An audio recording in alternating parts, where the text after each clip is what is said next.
Hola, ¿cómo están? Bienvenidos al primer programa Cuidemos los Ahorros. Nuestro objetivo es muy claro. Te vamos a contar cuáles son las estrategias y las inversiones que pueden hacer que tu dinero crezca todos los días. Todas las semanas vamos a tener un invitado de lujo justamente para que puedas anticiparte. Hoy nos visita el economista Eric Ritondale.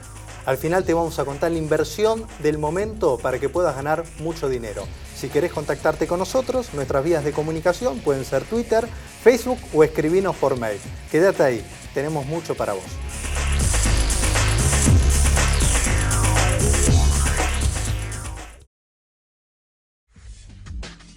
Fronencial, Ingeniería Financiera. Descubra una nueva forma de administrar sus inversiones, servicios y productos exclusivos a su alcance. Confidencialidad y el mejor asesoramiento. Visite nuestro sitio web www.fronencial.com. Editorial Planeta presenta el nuevo libro de Mariano Otálora. ¿Qué hacemos con los pesos? Opciones para combatir la inflación, invertir los pesos y obtener dólares. Desde el 1 de mayo en todas las librerías del país. Incluye guía para obtener dólares en forma legal.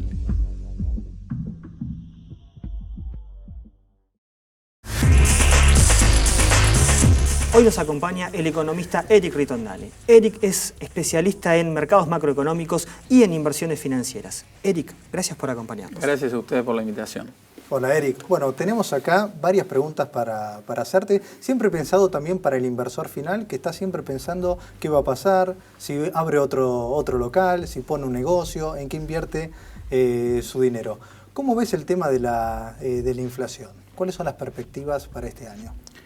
Las perspectivas son, digamos, un poco continuar con la dinámica que vienen llevando los precios hasta ahora. Creo que es interesante que estamos entrando en una etapa diferente a la que hemos visto en los últimos años. ¿Por qué digo esto? Los economistas a veces hablamos de lo que se llama las anclas nominales, que es, digamos, dicho en criollo, el ancla es algo que uno deja que se atrase un poco, y en ese sentido se pueden entender como que son los factores que de alguna manera la inflación la mantienen contenida en cierto rango, que ha sido el rango que hemos estado viendo todos estos últimos años.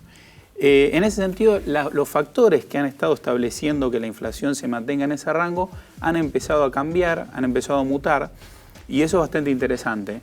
Claramente, en los últimos 5, 6, 7 años, los factores estos han sido esencialmente las tarifas y el tipo de cambio oficial.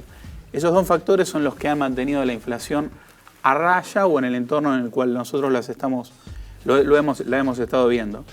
Claramente, desde que se puso, digamos, el control de cambios en el mercado cambiario y desde que el gobierno ha comenzado a hacer cierto ajuste, aunque moderado y gradual en las tarifas, esos factores están empezando a cambiar y están empezando a ser reemplazados por otros.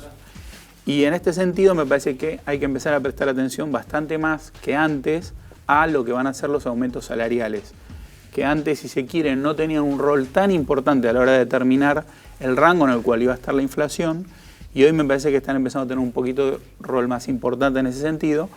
Así que en este sentido hay que tener atención sobre las negociaciones que hay en curso actuales y los aumentos salariales nominales que ahí se convaliden, como para tener una idea de a dónde va a estar el rango de inflación este año. Entonces lo que estás planteando es, digamos, veníamos de unos años de alto crecimiento, un alto gasto público, y la inflación no era realmente un problema, que si la miramos de reojo. Hoy empieza a ser un problema, por lo que decís, Eric. ¿Y cómo realmente hoy, cuáles son las medidas concretas que debería tomar el gobierno para que no se vaya escapando aún mucho más la inflación? Bueno, en este sentido me parece importante lograr acuerdos entre los sectores a la hora de establecer los rangos de aumentos salariales.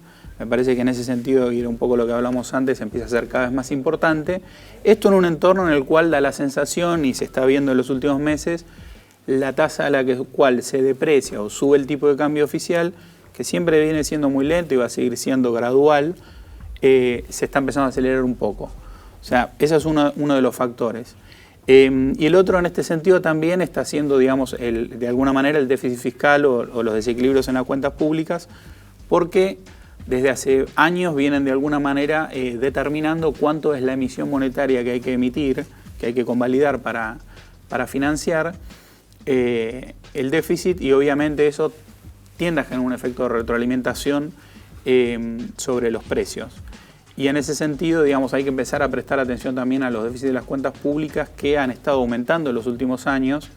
El año pasado, si uno lo mide bien, el déficit fiscal consolidado de nación y provincias, neteando algunos conceptos que son muy discutibles, que se computen como ingresos, estamos hablando ya del 4% del PBI, y es un número importante, digamos, que hay que financiar. Entonces, en ese sentido, me parece que la otra pata importante que hay que empezar a prestar atención, además de los salarios, es el tamaño del déficit fiscal, la evolución que empiezan a tener las variables fiscales, y en ese sentido me parece que hay que prestar atención ahí como para evaluar si el nivel de gasto actual es realmente financiable con recursos genuinos, recursos tributarios, o empieza a tener que ser financiado cada vez más por lo que ha venido pasando en los últimos años, que ha sido mediante emisión monetaria.